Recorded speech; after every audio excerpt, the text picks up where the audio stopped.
Бүх зүйл Бурханаас эхлэлтэй. Америкийн нэгдсэн улсын Вашингтон ДС хот дахь Энэрл Христийн Монгол чуулган зорилгоор удирдуулсан амьдрал номыг албан ёсны эрхтэйгээр монгол хэлэнд хөрвүүлэн та бүхэнд хүргэж байна.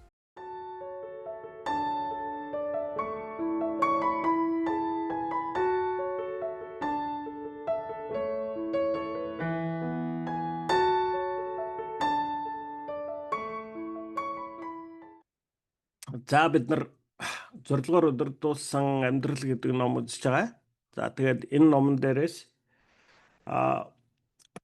бид нар одоо юу гэж үзэж байгаа вэ гэвэл за одоо ингээ бурхан энэ ертөнцийн суурийг тавихаас өмнө тийм ээ одоо энэ ертөнцийн төрх хүн нэг бүрийг бурхан өөрөө сонгож төрүүлсэн тийм ээ. Таныг эрэгтэй эмэгтэй хүн байх уу, монгол хүн байх уу, тийм ээ? Америк хүн байх уу, хаан төрөх үү, ямар эцэг эхтэй байх уу, ямар ах дүүстэй байх уу, тийм ээ? Гэдгийг та нар бид нар өөрсдөө биш, бурхан энэ бүгдийг сонгосон. Тэгээ бурхан биднийг энэ ертөнцид авчирсан. Тэгээ бид нар өөрсдөө мэдчихэж байсан, мэдэхгүй байсан, үүнийг ойлгочихоос ойлгохгүй байсан ч хамаагүй, тийм ээ? Бидний хүн нэг бүр бурхнаар бурхны зорилгын төлөө энэ ертөнцид хэрэглэгддэг юм аа. Итгэгч хүнч байсан, итгэдэггүй хүнч байсан гэсэн үг, тийм ээ. Тэгээд бид нар бүгдээрээ энэ ертөнцид амьдраад тэгээд яг одоо миний амьдралын утга учир юу юм бэ? Миний зорилго юу юм бэ гэж хайдаг, тийм ээ. За тэгээд ер нь одоо ингээд үе үеийн мундаг сэтгэл зүйч нар, тийм ээ. Одоо ингээд хүн ер нь юуны төлөө амьдрдیں۔ Гэдгийг судалсан судалгаанууд байна. За тэгээд зарим нь болохоор хүн бол ер нь одоо ингээд таашаалын хойноос л хөөцөлдөг юм аа. Энэ л одоо хүний хамгийн гол хөдөлгдөх хүчин зүйлээ гэл тийм ээ. Зарим нь болохоор энэ чинь одоо хүн бол ер нь нөгөө нэг айдсантай хөдөлгдөж амьдрдаг юм аа гэл. Гэхдээ одоо ингээд үе цаг үе бүрт одоо ингээд хүний сэтгэл зүйч нар одоо том нэртэй эрдэмтэд за ер нь хүнийг юу удирдах жолооддог вэ гэдэг талаар одоо судалгаанууд хийдэг байсан. За тэгтэл тэрэн дундаас одоо Виктор Франкл гэдэг хүн одоо 1940 хэд онд одоо бичгтээ хүнийг одоо амьдралыг хөдөлгөх гол хүчин зүйл бол тэр хүний амьдралын зорилго юм аа гэсэн. Тийм ээ. Өөрөөр хэлбэл тэр одоо хүн юу гэж хэлж байгаа нэхлээр та яг юуны төлөө амьдарч байна? Яг одоо яагаад энэ ертөнцид оршиж байгаагаа мэдэхгүй байх юм бол хүн болвол одоо сэтгэл санааны хойд их ийм одоо гүнзгий хямралд ордог тийм ээ. Та тэрийг одоо шууд мэдрэхгүй байж болно. Гэхдээ ингээд та бүх амьдралын турш амьдраад явахдаа би ер нь юу ч хийгээд байгаа юм, би ер нь байх ч хэрэгтэй юм уу, байхгүй ч байсан болох юм биш үү тийм ээ. Ер нь одоо ингээд миний одоо нэг амьдралын одоо гол утга учир ер нь юу юм? Би одоо яг байх ёстой газараа байгаа юм уу? Хийх ёстой зүйлийг хийж байгаа юм уу? Тийм ээ?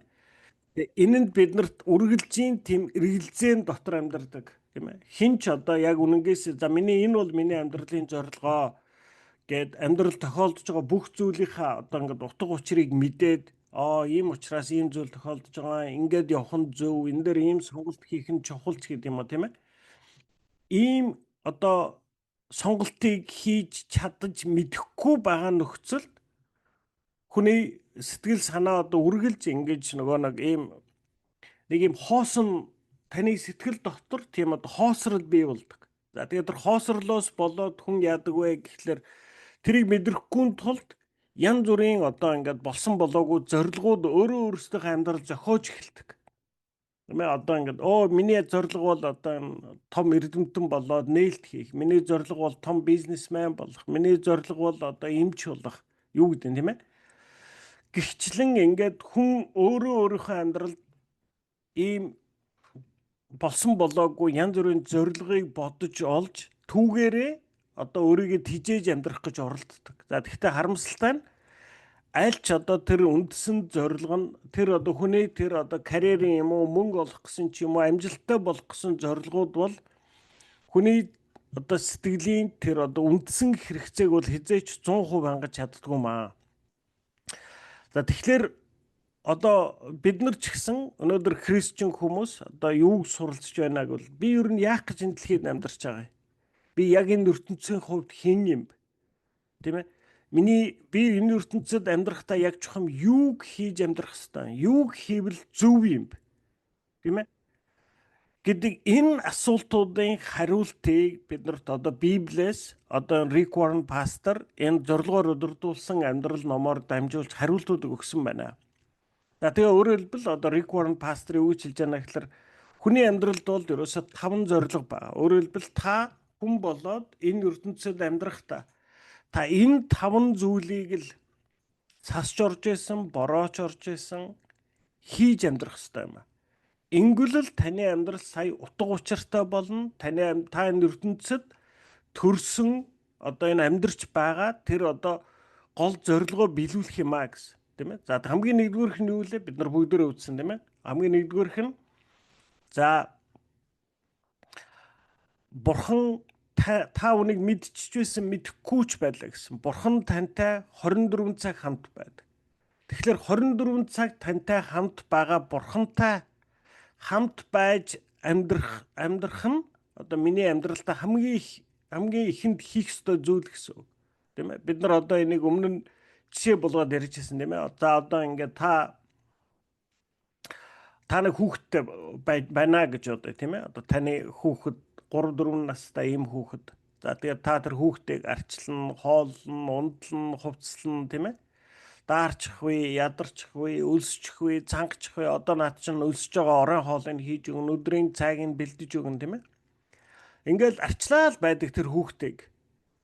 Харин хүүхд чинь таныг ерөөсө хардаггүй л яах.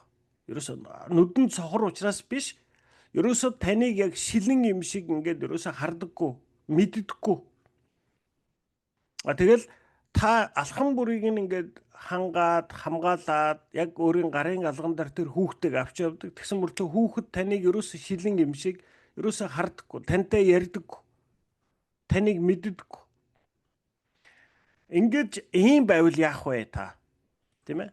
Одоо тэг яахчгүй шүү дээ. Та чинь нэгэн тал ээж нь юм уу, аав нь юм чинь та тэр хүүхдийг хайрлахгүй байж чадахгүй, хамгаалахгүй байж чадахгүй, тэжээхгүй байж чадахгүй. Тийм ээ? Гэтэл алхам бүрийг ингээд тэжээгээд аваад л явна.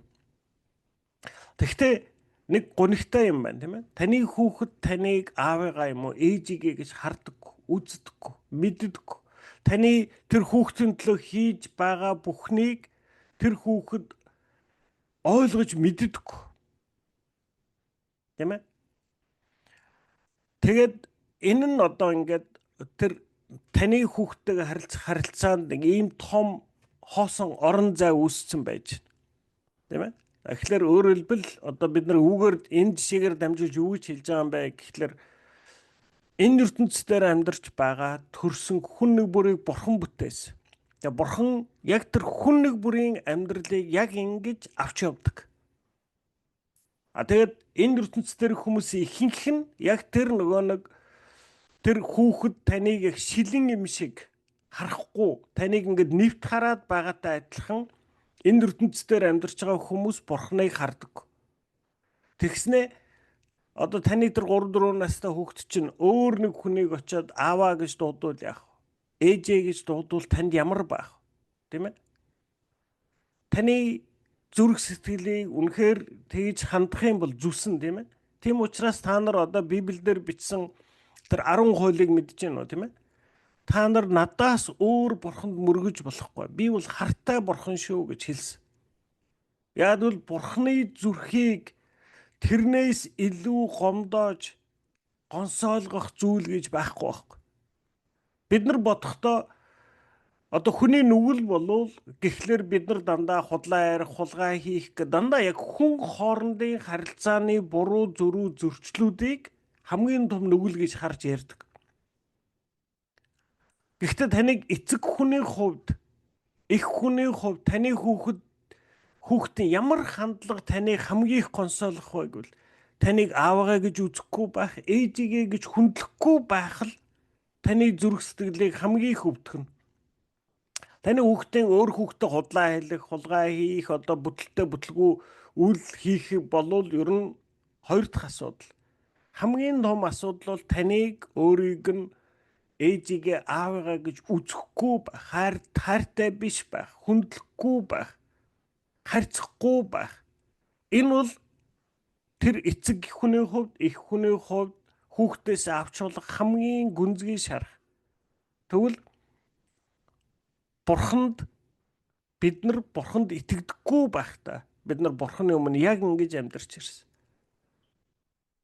Таныг бурханыг мэддэггүйгээс үл хамааран бурхан таныг яг өөрийнхөө цорын ганц хүүхэд шиг хайрлаж, инхрийлж, хамгаалж, хангаж, тэжээж авч явдаг. Харин бид нар бурханыг хардаг. Бурханд алдрыг өргөдөг, бурханд талархдаг. Энийг бурхан надад хангаж өгж ин шүү гэж ойлгодоггүй, мэддэггүй. Тэгэд бид нар бүгдээрээ өөрийн хүчээр хийцэн юм шиг аашилдаг. Эсвэл өөр нэг шүтээ надад энийг хангаад өгчлөө гэж түүнд очиж мөргөж эхэлдэг.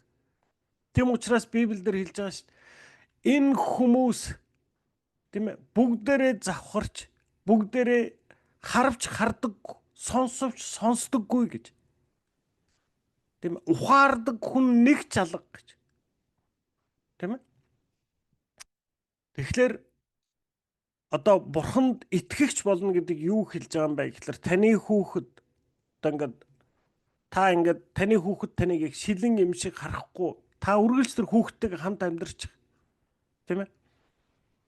Та өнөөдөр гараад машин бариад яваад ирэхэд тийм ээ. За ялангуяа Америкийн одоо хурдны зам дээр машин гэдэг бол ер нь бол үхлийн зэвсэг. 100 хэд 100 майл 120 км/цагийн хурдтай явж байгаа машинууд зүгээр л одоо Монголын 60 миль чинь юу юм баг 80 90 км/цагийн хурдтай яваад байгаа шүү дээ бид нар. Тийм ээ. Тэгээд тэр олон машин зэрэгцээд явж хахад нэг жолооч л далид арахад та аварт орох боломжтой.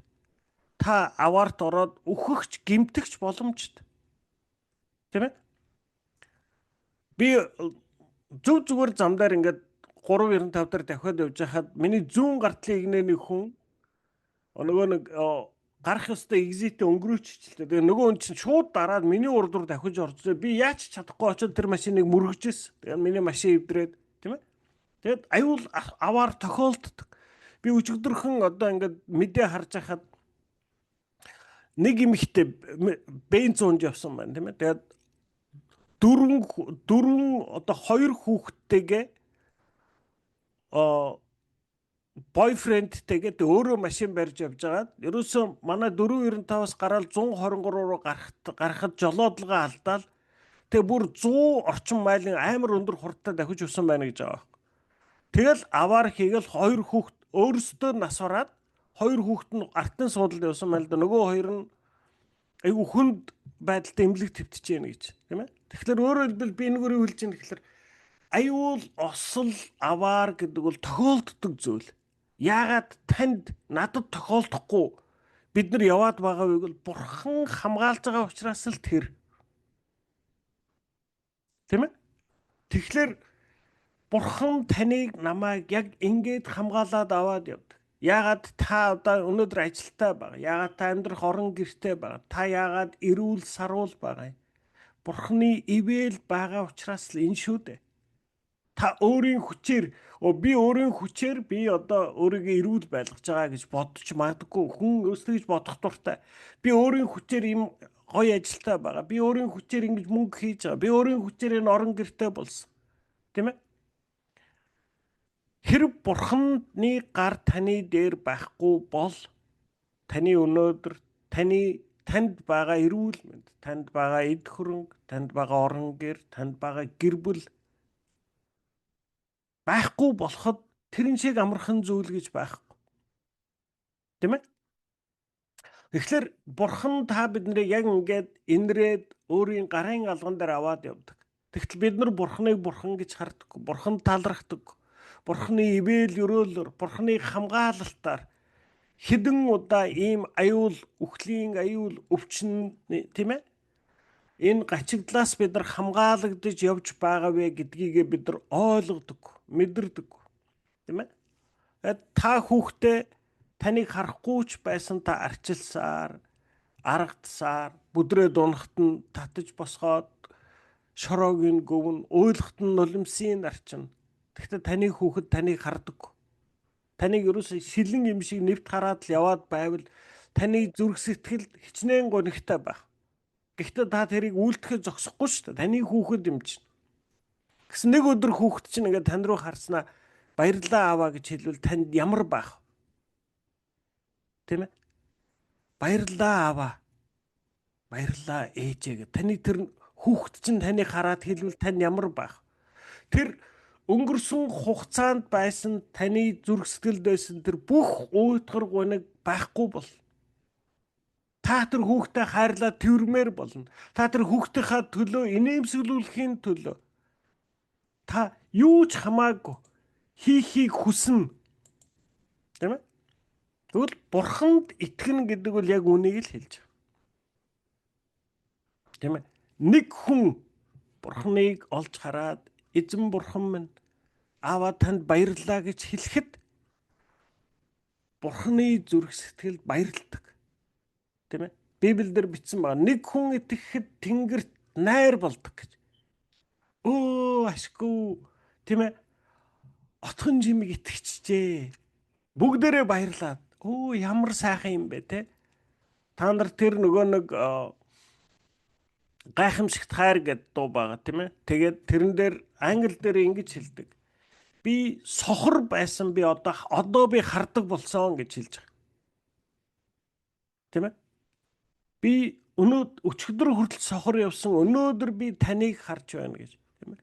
Бид нар бүгдээрээ бурхныг харахгүй сохор явсан. Өнөөдөр бид нар бурхныг харж байгаа бүгдийнхөө төлөө бурханд талархаж амьдрах амьдралаараа бурхныг инээмсэглүүлэхийн төлөө амьдарч байгаа маань бидний Кристийн амьдрал гэж нэрлэж байгаа маань.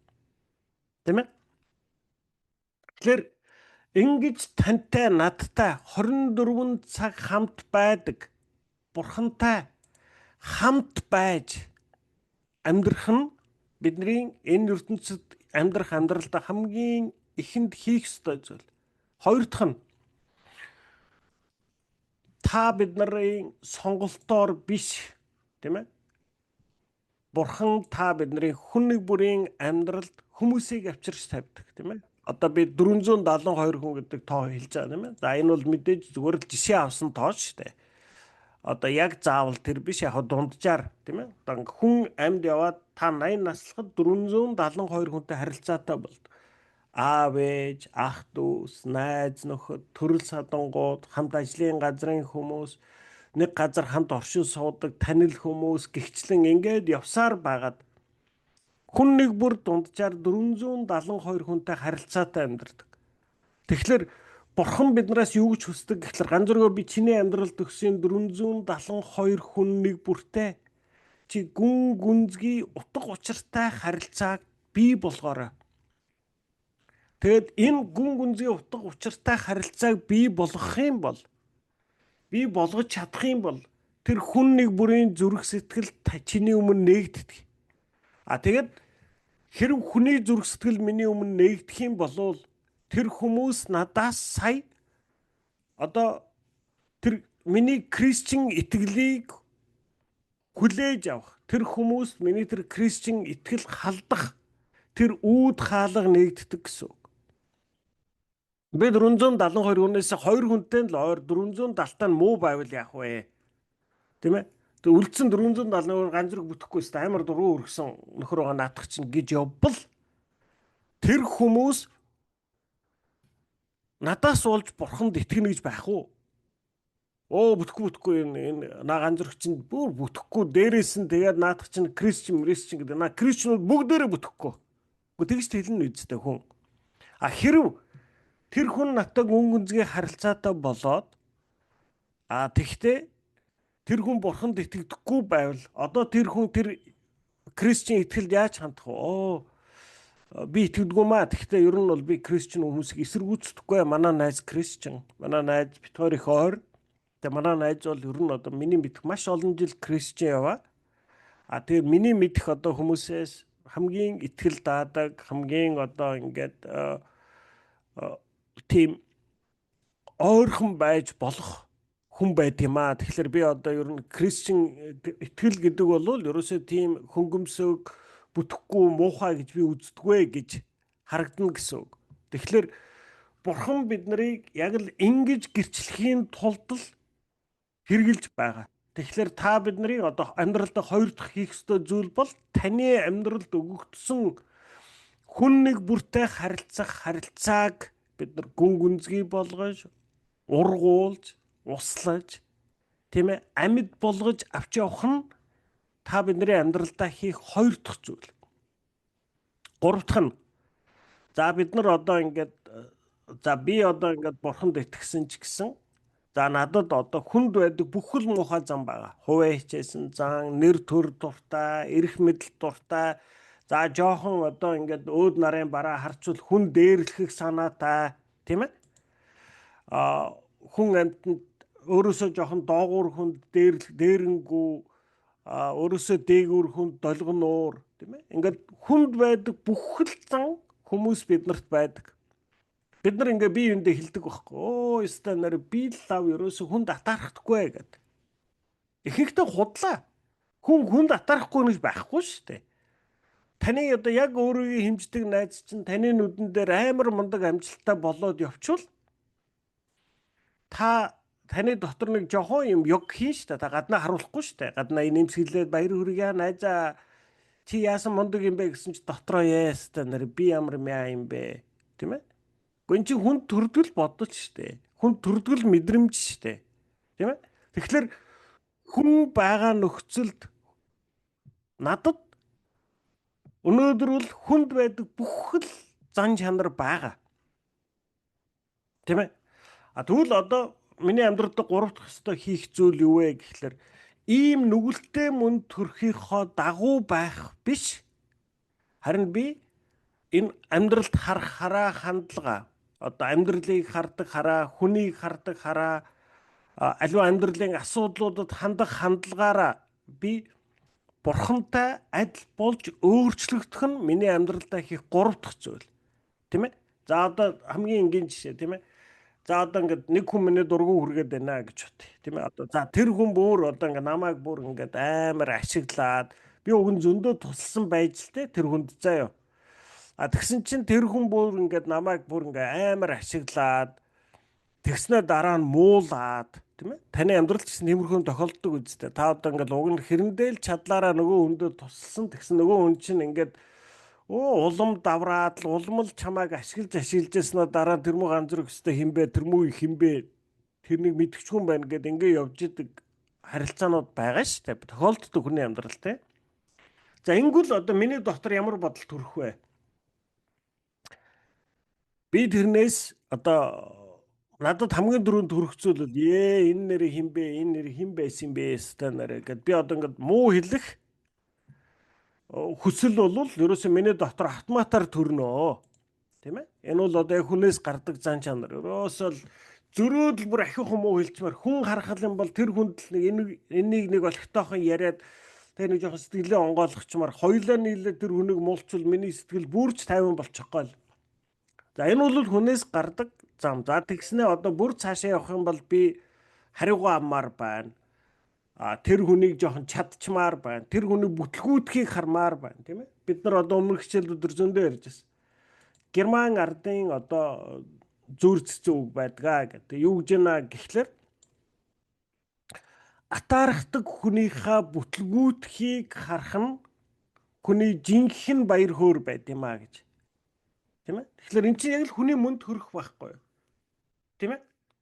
Өнөөдөр та нар одоо ингээд Facebook руу яваад орвол за Монголын ер нь жоохон одоо ингээд өмнөө барьдаг гэсэн за бүх бизнесмен одоо зохиолчд, улс төрчид, эсвэл жүжигчид хинч бай.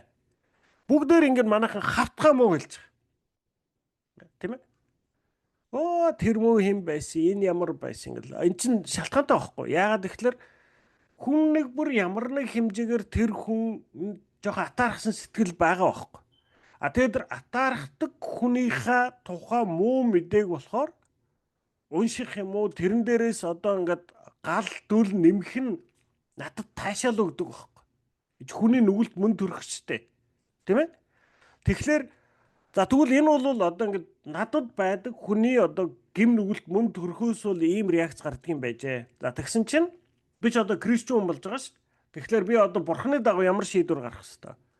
Бурхан Библиэлд надад юу гэж хэлсэн бэ гэхлээр за чи ах トゥ чинь чиний өмнө бурууг үйлдүүлчих. 7 дахин 70 удаа уучлах гэсэн. Чи дайснуудынхаа төлөө залбир гэсэн. Тэгэхээр өөрөөр хэлбэл нэг талаас миний мөн төрөх болохоор одоо яг хүний мөн төрөх бол яг л тэр хүнээс гардаг реакц гараад байдаг. А гэтэл Кристиан хүн бол яах ёстой болчиход байна. Тэр хүнийг уучлах ёстой. Тэр хүнөөдөө залбирах ёстой болчиход. Тийм ээ. Тэгэхээр одоо би бол үлдэж байгаа амьдралдаа би одоо юу хийж амьдрах ёстой вэ гэхэлэр би тэр өнөөдөр хүртэл явж ирсэн нүгэлт мөн төрхийнхаа дагуу амьдрахгүй. Би одоо энэс цаашаа яаж амьдрах ёстой гэхэлэр би амьдралын асуудлуудад сонголт хийх шийдвэр гаргахдаа Бурхны үгийн дагуу, Бурхны хүслийн дагуу сонголт хийж шийдвэр гаргадаг хүн бол хүн намайг юу ч юм уу хэлж ийсэн би тэр өнөглөө залбирдаг хүн болно. Хүн миний өмнө намайг яаж ч одоо намайг гондоосон байсан тэр хүнийг би уучладаг байх ёстой болно. Тийм ээ. За энэ бол миний амьдралдаа хийх ёстой 3 дахь зүйл. 3 дахь зүйл нь за ганцөргөө чи одоо ингээд 40 жил ингээд нүгэлт гим төрхөд байгаа амьдарсан. За одоо энээс хойш чи амьдралд сонголт хийх шийдвэр гаргахдаа Бурхны үгийн дагуу сонголт хийж шийдвэр гарганаа. Би хэлжсэн юм аа Батуулд пастрын одоо хэлсэн үг байдгаа. Одоо амьд өгсөн юм Батуулд пастрын. Тэгээд их олон жилийн өмнө манай сүм дээр ирээд номлож байхдаа хит гэж хэлсэн баг. Тэр үг нь надад айгүй олон жил үлдсэн. Тэгээ юу гэж хэлсэн бэ гэхэлэр Кристиан хүн гэдэг бол Христийн талд шийдвэр гаргадаг хүнийг л Кристиан хүн гэдэг юм аа. Хэрвээ би өөрийнхөө нүгэлт мөн төрхийн талд шийдвэр гаргаад байвал би бол Кристиан хүн биш байна. Би Христ ямар шийдвэр гаргах байсан яг тэрний дагуу шийдвэр гаргаж байвал сая би Христийн хүн байх нэ. Тийм ээ. Тэгэхээр одоо миний амьдралдаа хийх ёстой 3 дахь зүйл. Хамгийн нэгдүгээрх нь Бурхан тантай 24 цаг хамт байдаг. Тэр Бурхантай хамт байж амьдрах нь бидний хийх зүйл. Хоёр дахь нь Бурхан таны амьдралд өгсөн хүн нэг бүрт та хайраар хандаж тэр харилцаа болгоно усалж, ургуулж, арчилж тэгснээрээ тэр хүмүүсийн өмнө та Бурханыг гэрчилж амьдрах нь таны амьдралдаа хийх 2 дахь зүйл. 3 дахь нь та өнөөдөр хүртэл Бурханд итгэх хүртлээр таны гаргасан бүх шийдвэр сонголт болвол дандаа та өөрийн тэр нүгэлт мөн төрхийн дагуу сонголт шийдвэрл гаргаж ирсэн. Одоо та сонголт хийх шийдвэр гаргахдаа харин Христ энэ нөхцөлд энд хэрхэн хандах байсан бэ? Би яг тэрний дагуу сонголт хийж шийдвэр гаргаж амьдрах нэ. За энэ бол миний амьдралдаа хийх 3 дахь зүйл. Одоо бид нар 4 дахьыг үзэж байгаа. За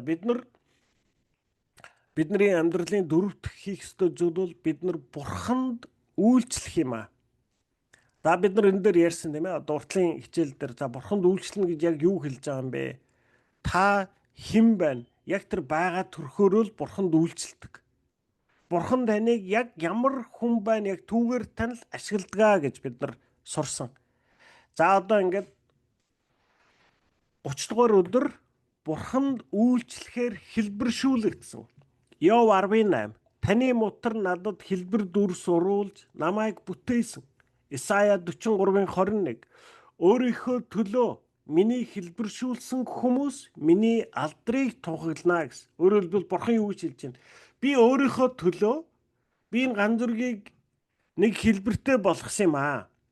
Тэг ганцүрэг тэр хэлбрээрээ миний алдрыг тунхаглана. Өөрөөр хэлбэл ганцүрэг энэ би ганцүргийг нэг тодорхой хэлбэртэй болгосон. Тэр хэлбэрийг болгохдоо би яах болгосон бэ гэхэлэр би өөрийнхөө төлөө хэрэглэх гэсэн юм.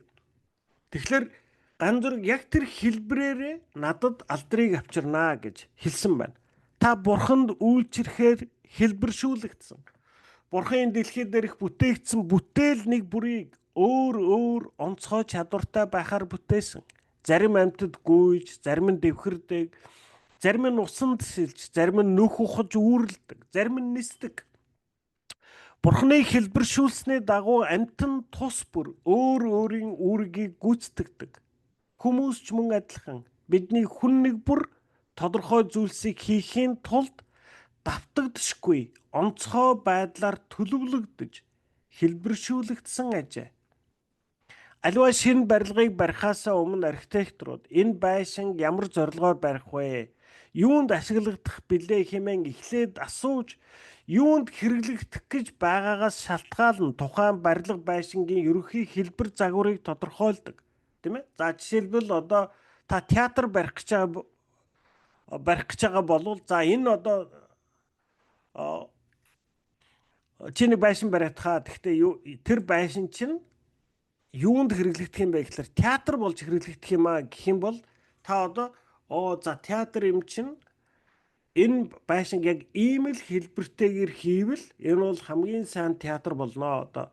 Одоо театр бариад гэсэн чи би одоо ингээд баахан жижигхэн өрөө байшин барьчих болохгүй шүү дээ, тийм ээ? Яг тэгвэл театр гэдэг чинь том тайз, том үзэгчийн суудалтай, тийм ээ? Одоо 1000 хүний суудалтай юм, 2000 хүний суудалтай юм. Тэгэхээр айгүй том заалыг тэр заавал тэр одоо театр дотор байх ёстой. Тэгэхээр өөрөөр хэлбэл тухайн байшинг юунд хэрэглэх гэж байгаагаас шалтгаалаад хэлбэр нь гарч ирдэг. Тэгэхээр яг түүнтэй ижилхэн. Бурхан таныг бүтээхээс өмнө таныг энэ дэлхий дээр ямар үүрэг гүйцэтгэх ёстойг шийдчихсэн байсан.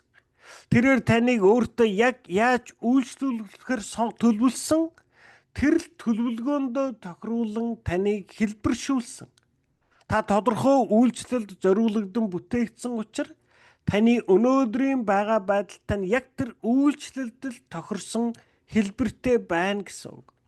Библиэд Эфес 2:10-т бид бол сайн үлсийн төлөө Христ Есүс дотор бүтээгдсэн Бурхны урлал мөнгө хэмээн бичсэн ба англи хэлэнд шүлэг хэмээх үг нь урлал гэсэн грек үгнээс гаралтай ажээ. Та бол Бурхны гараар ганцхан хувь хийгдсэн гайхамшигтай урлал нь юм а. Та ямар нэг онцгой бодлоггүйгээр нэгэн хэвэнд цутхан үйлдвэрлэгдсэн бүтээгдэхүүн биш.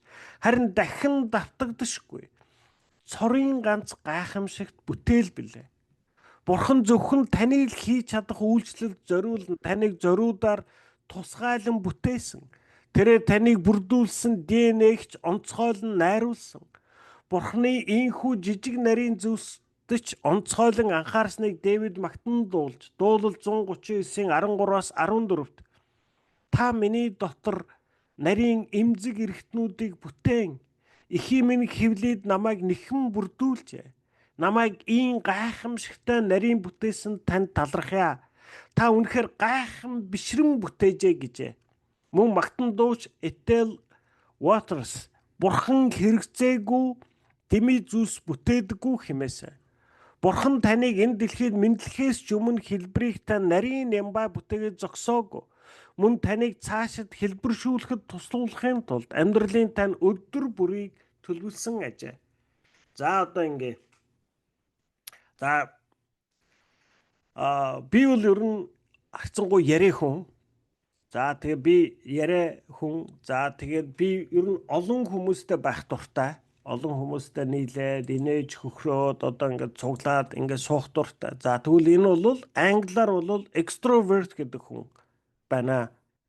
За гэтэл манай эхнэр эсрэгээр ер нь бол тийм их олон хүний дунд орвол жоохон тухгүй бас яаж байх учраа мэдхээ болчдөг. Тэгээд цөөхөн таньдаг одоо ойр дотныхоо хүмүүстэйгэл байвал айгүй өөрийнхөө байгаараа байж чаддаг. Тэгэхээр өөрөөр хэлбэл энэ хүн бол одоо англиар бол introvert хэлбэртэй хүн байна.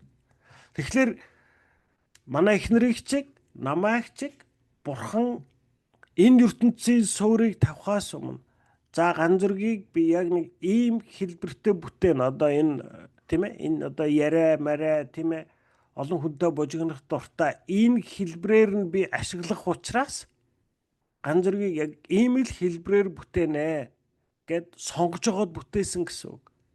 Манай эхнэрийг ч гэсэн ерөөсөө одоо ингээд хуучин одоо ингээд социализмын үед бид нарыг одоо хүний зан чанарын дөрвөн хэлбэр байдаг гэж одоо за зөвлөбод улсын одоо сэтгэл зүйн шинжилгээ ухаанд ярьдаг байсан. За юу лээ одоо холерик, сангвиник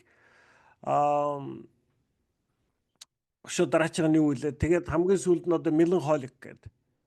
За тэгээд одоо ингээд дөрвөн янз болгож хуваачаад за нэг нь болохоор одоо арай илүү хурдан. Тэгээд тэрний айгүй сонгодог жишээ нь одоо та нар хэрэг Шадар 3 цэрэг гэдэг киног одоо номыг санджээвэл тэрэн дээр ингээд дөрвөн шадар цэрэг гарч байгаа. Тэгээд дөрвөлээ яг тэр одоо холерик, сангвиник гурав дахь нь юу вэ? Тэгээд дөрөв дэх нь одоо меланхолик тийм ээ. Нэг хүн надад хэлж өгч байгаа шиг байх юм. Phlegmatic. Окей. За баярлалаа.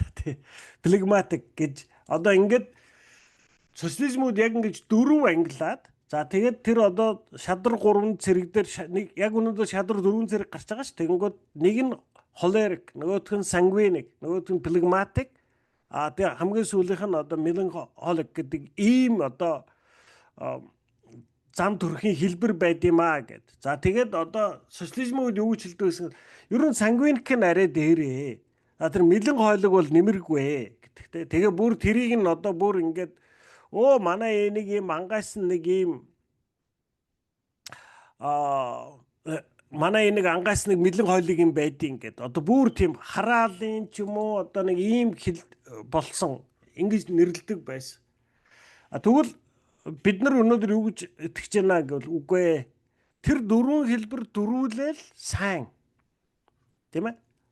Одоо ингээд би ихнэрийгээ хараад энэ одоо ингээд надтай адилхан ингээд олон хүний дундаараа бүжгэн чадахгүй яриа марэ биш чи одоо яац юм бэ? Чи сураач надтай адилхан ярьж сураач надтай адилхан олон хүнтэй бүжигнаач чи гэж би одоо нэгч болохгүй шүү дээ. Яг л өөр хэлбэртэй бүтээгдсэн баг. Тэр хүн над чиг байгээд чадахгүй байхгүй. Эсрэгээр манай эхнэр бас надтай анх суучаад намайг хараад тэгдэг байсан баг. Чи одоо ингээд айгүйх ярих юм аа. Айгүйх одоо ингээд нөгөө нэг юу хийх юм аа. Ингээд айгүй олон хүнтэй ингээд айгүйх хамаагүй юм ярих юм аа. Чи ингээд эрэгтэй хүн чинь ингээд айгүй тийм дуугаа, намтай айгүй нөгөө нэг одоо дуун дээр байдаг шиг тийм ээ. Одоо чухам үннийг цөө үгээр хилдэг одоо чулуу шиг хатууч уйхан сэтгэлтэй одоо ингээл сайхан ингээд налаагаа сууж идэв шүү дээ эрэгтэй хүн чинь. Чи тэгэхэд гөө ингээл чалчаалан гөөмөх ярих юм а гэдэг байсан байхгүй юу. Тэгэхээр яаж юм? Манай эхнэр өөрийнхөө хэлбрээр намайг хараад ганц зүрх юм байсангүй гэж харж шít. Би бас өөрийнхөө хэлбрээр эхнэрийг хараад чи одоо ингээ олон хүнтэй яриад найз нөхөр болоод одоо ингээ бужигнаад явж чадахгүй ингээ домбочоо суугаад хаашаа маашаа ингээ байвал эн чинь бас буруу шүү дээ. Тэгэхээр юу гэж вэ?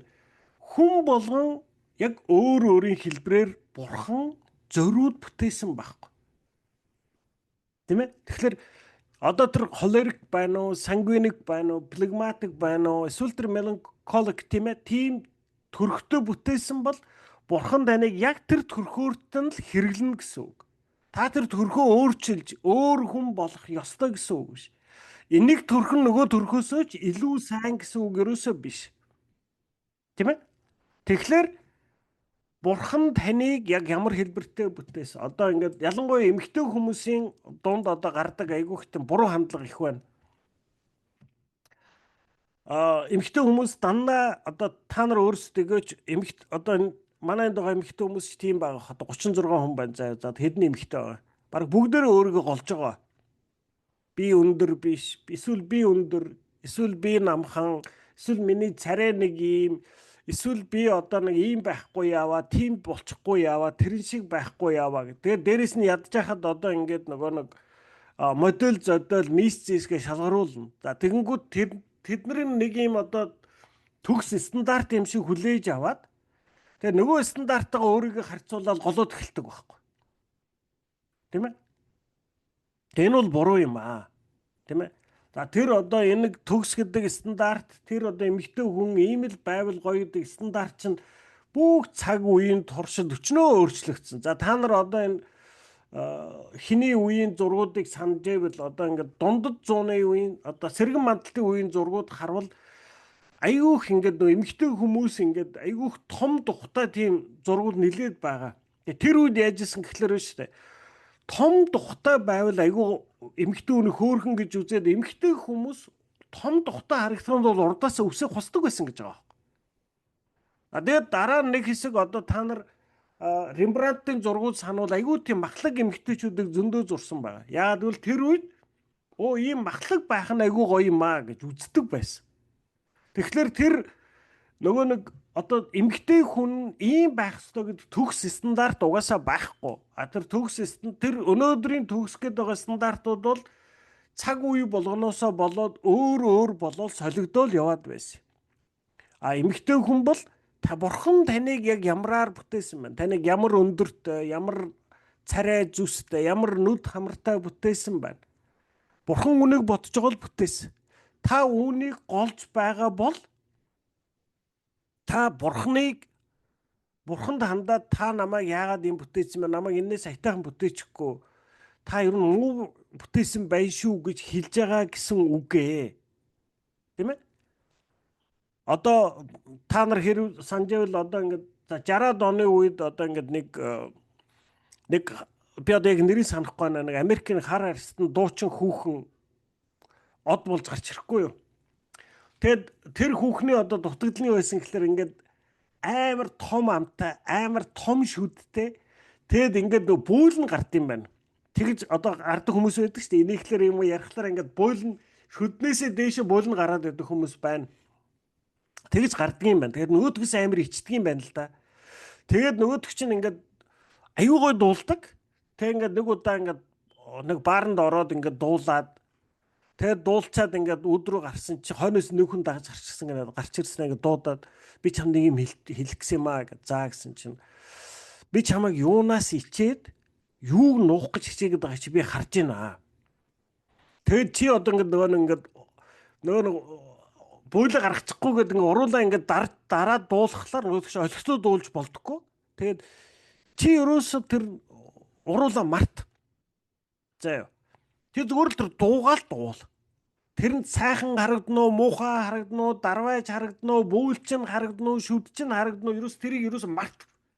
Чи ерөөсө дуугал бүх зүрхээрээ дуул тэгвэл чи од болно гэдэг.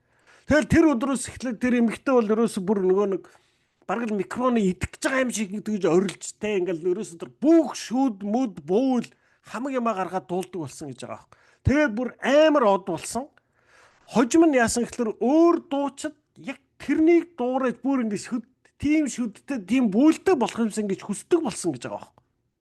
Тийм ээ? Тэгэхээр танд өгөгдсөн зүйл нь бол аль хэдийнэ сайхан юм аа. Бурхан энийг танд яг бодож байгаад өгсөн. Таныг яг ямар хүн байлгаж, ямар орчинд яаж хэрэглэх гэсэн яг л тэр хэлбэрээрээ таныг бүтээсэн гэсэн үг. Та үг дүү цөөтэй хүн байж болно, их яриа хүн байж болно. Та их одоо инээд муутай хүн байж болно. Эсвэл та одоо жоохон дэм гутран байдалтай ч хүн байж болно. Тийм ээ? Энэ бүгд чинь дутагдал биш юм аа. Бурхан таныг яг тэр байгаа хэлбэрээр чинь хэрэгэлдэг гэсэн үг. Одоо ингээ та одоо ингээд айгүй яруу хүн байна гэж бодъё.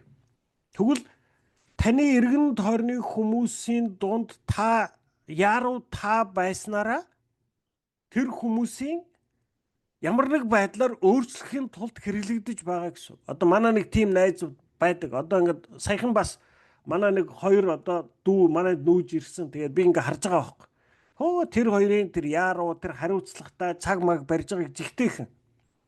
Тэгтээ би ингээд хараад тэр хоёрын байгаа байдлаас болоод би бас ингээд анзарч штэ. Ерөөсөө энэ юм humаа яг цагаа барих хэрэгтэй юм байна гэх. Тэр хоёрын тэр одоо яруу хариуцлагатай байдал нь надад бас нөлөөлж эхэлж байна. Тийм ээ? Манай нэг найз бол бүр одоо ингээд тайвны туул бүр ядаргаатай бүр уур хүрмээр явъя гэх ингээд явнаа гэл. Тэгснэг шал өөр юм хийцэн явж байна. Тэгэл бид нар ингээд хоорондоо хуйчи одоо яац юм бэ чи хөдлөөч барайч гэл ингээл байна. Нөгөө талаас би одоо ингээд олон нөхцөл байдал дунд орохдоо сандармаар нөхцөл байдалд орохдоо яг тэр манай тэр найз нүдэнд харагддаг.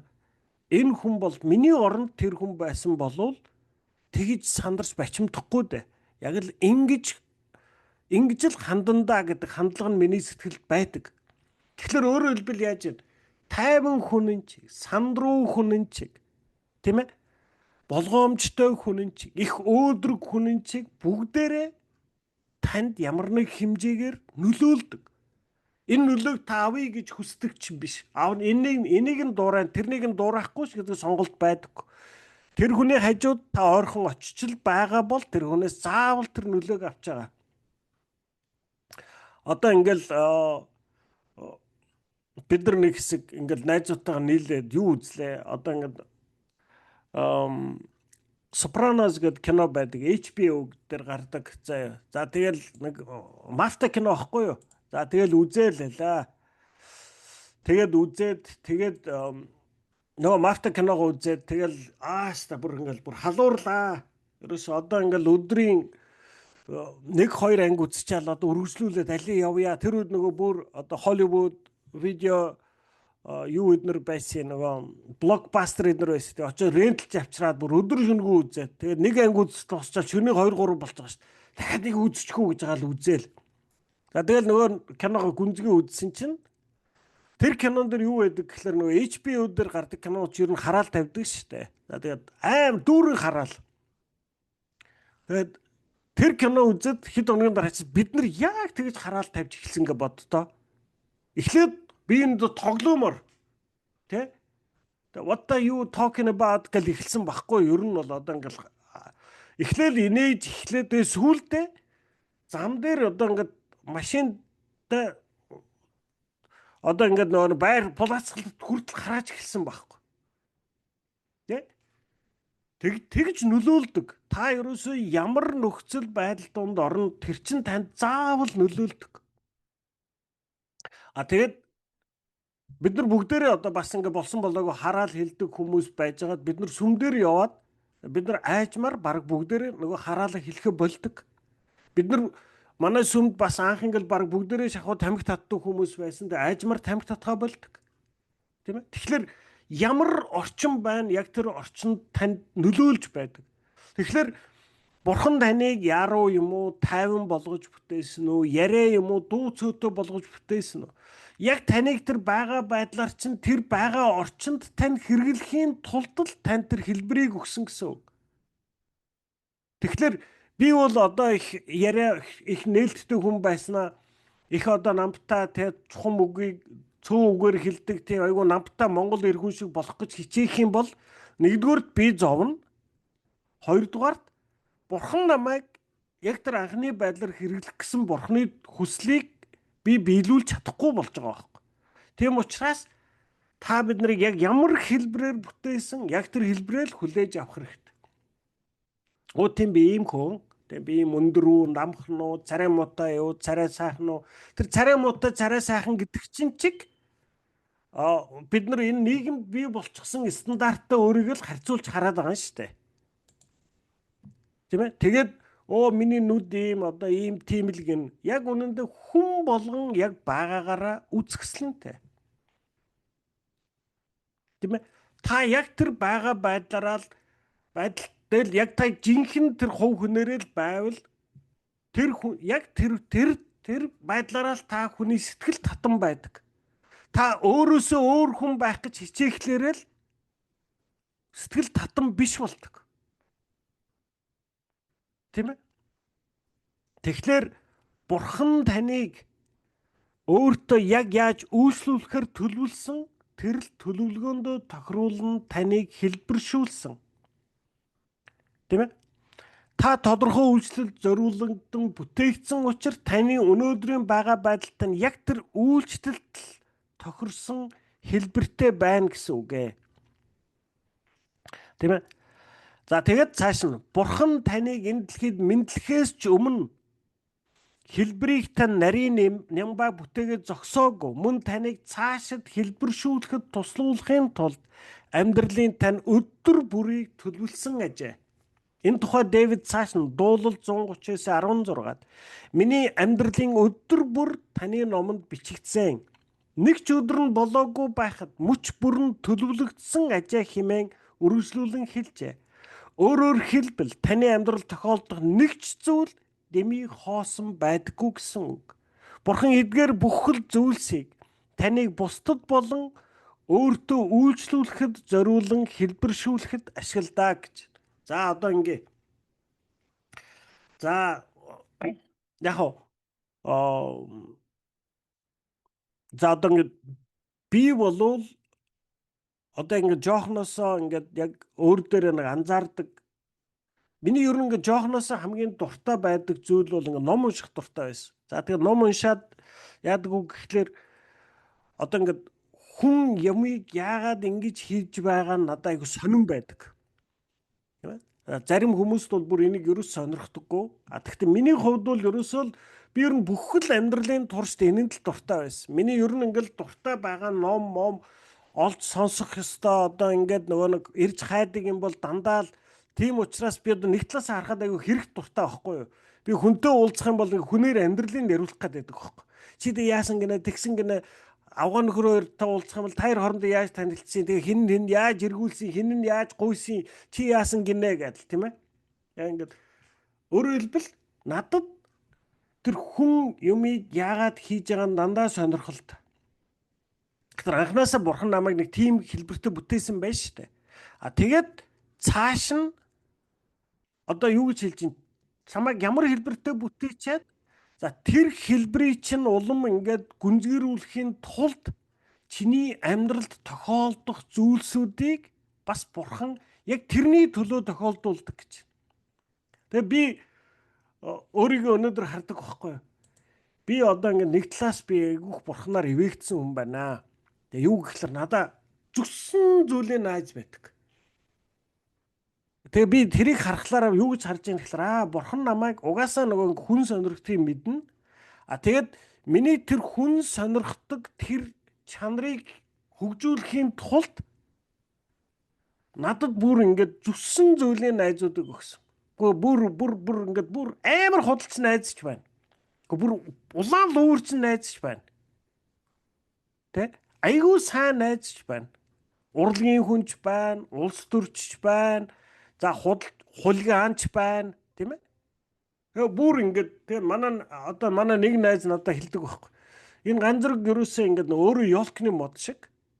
Тэгээ ингээд ёлкны модон дээр байдаг тоглоом шиг ингээд зүгсэн зүйлийн ингээд баахан найзтай. Тэгээд зарим нь амар бүр ядаргаатай гэж байгаа байхгүй. Тэгээд би энийг ингээд харахтаа за би угаасаа нөгөө нэг ингэж одоо хүн сонирх дуртай. Тэгэнгүүт бурхан надад бүх төрлийн хүмүүсийг бүх төрлийн тэр найз нөхдүүдийг өгсөн байна. Тийм ээ. За одоо манай сүмийн одоо хэн байна? Одоо манай пастрын эхнэр нь уянгаа байна. Тэгээд ерөөсөө ингээд уянгааг ингээд нөгөө нэг бүр төрөөд одоо ингээд тэр хүүхчээ өөрөө сонгохгүй шүү дээ. Тэгээд аав нь шууд авчиад одоо ингээд хүчээр хөгжим бүжигт оруулчихсан. Тэгээд одоо ингээд хөгжимчин болсон. Тийм ээ. Тэгээд тэр бол ерөөсөө ингээд уянгагийн сонголт биш. Тэгээд анхнаасаа юу өгсөн байна гэхэлэр бурхан тэр уянгааг төрхөөс өмнө хөгжмийн тодорхой хэмжээний авьяас бэлгийг өгсөн байна. Тийм ээ. Хөгжимд авьяастай авьяасгүй гэж үнэхээр байдаг. За би бол яг авьяасгүйгийн жишээ нь багхгүй юу. Би одоо ингээ хүмүүстэй дуулах юм бол би дандаа төрүүлж дуулна.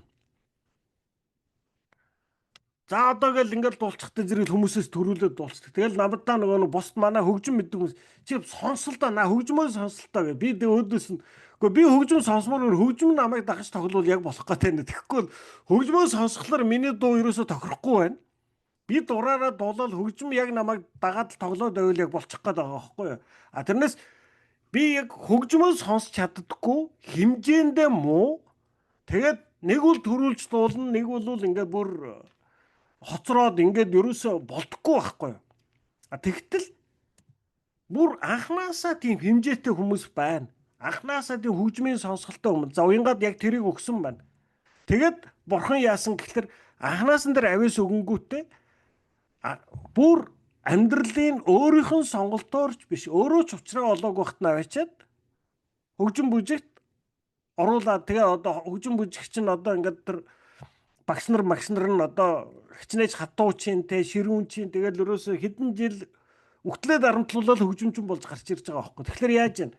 Эхний авьяасыг бурхан өгөөд дараа нь амьдралынхын нөхцөл байдлуудаар дамжуулаад тэр анхны өгөгдсөн тэр авиас бэлгийг нь хөгжүүлэхийн тулд Бурхан таны амьдралыг бас төлөвлөдөг байх.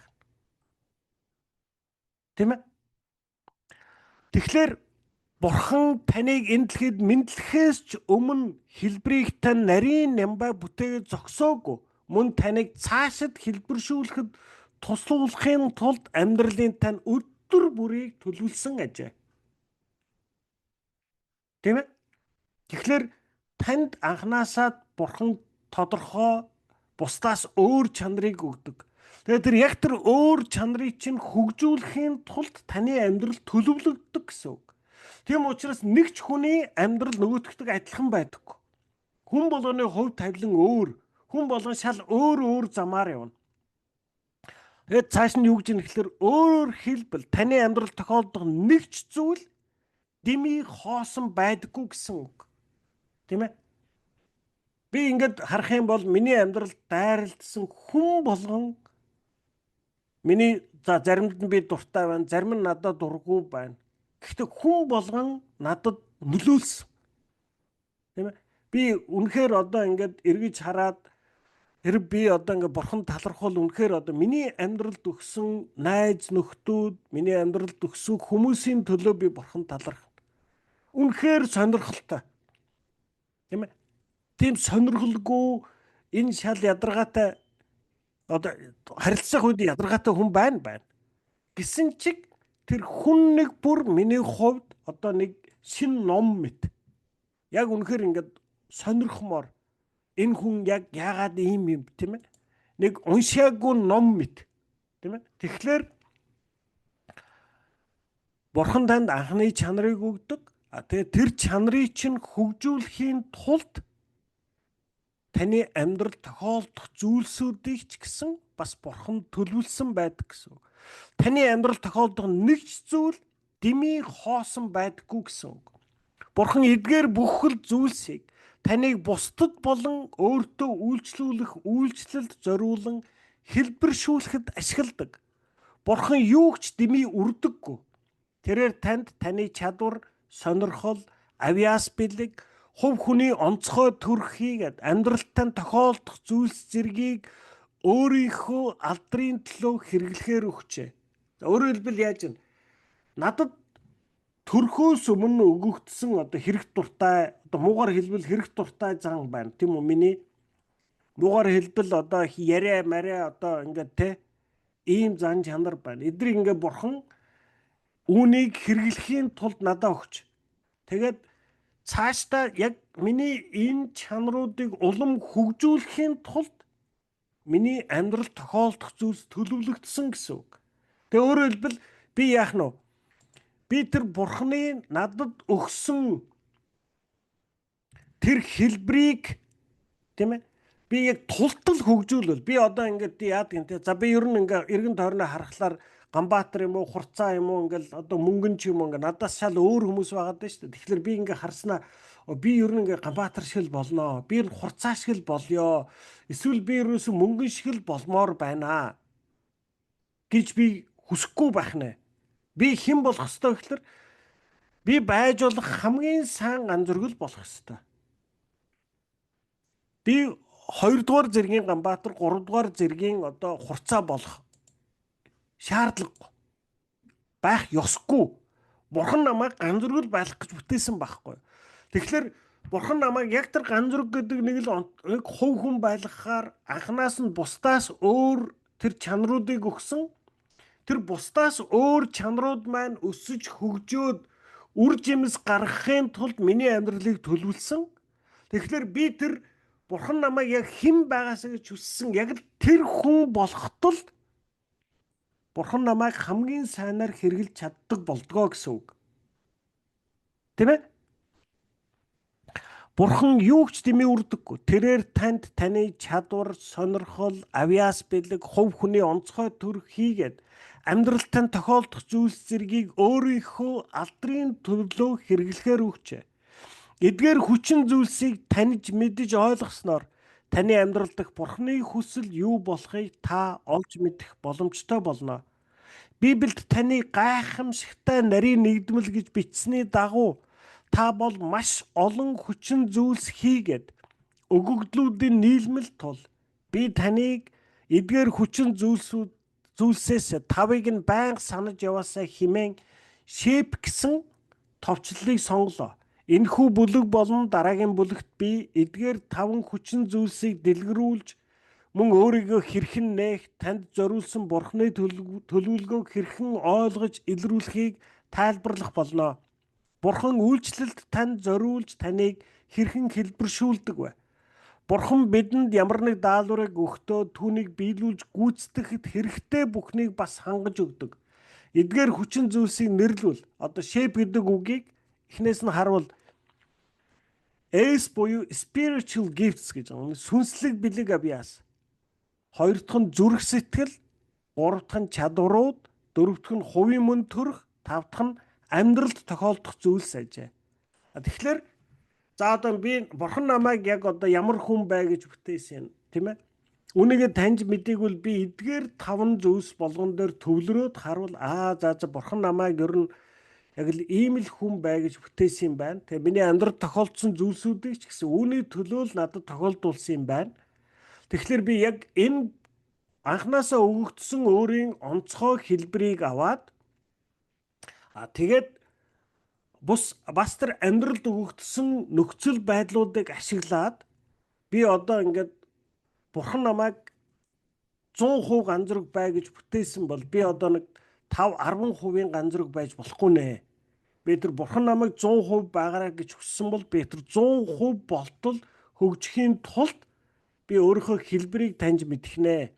За тэгээ өнөөдөр энд хүрээд зогсъё. Тэгээ одоо бид нар дараагийн 7 хоногт энэ мөн тэрний дараагийн 7 хоногийн хичээлүүдээр дамжуулаад одоо ингэж Бурхан таныг яг ямар хэлбэртэй бүтээсэн гэдэг энэ хэлбэрүүдийг бид нар нэг бүрчлэн наривчлан судлах болно. За тэгээ баярлалаа. Өнөөдрийн хичээл ингээд зогсъё.